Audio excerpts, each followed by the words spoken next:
Esto dice El Viajero y dice Grupo Capricornio.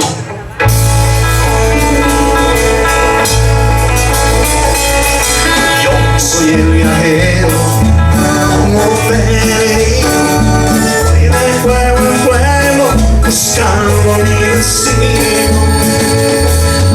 Suelo someterse tantas tardes, debido a amaneceres, llegando dormido.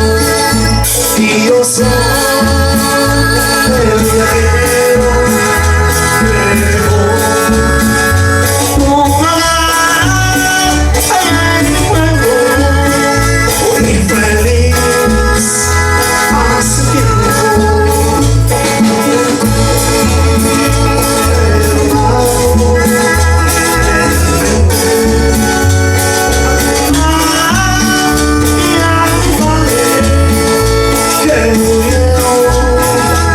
Hace tiempo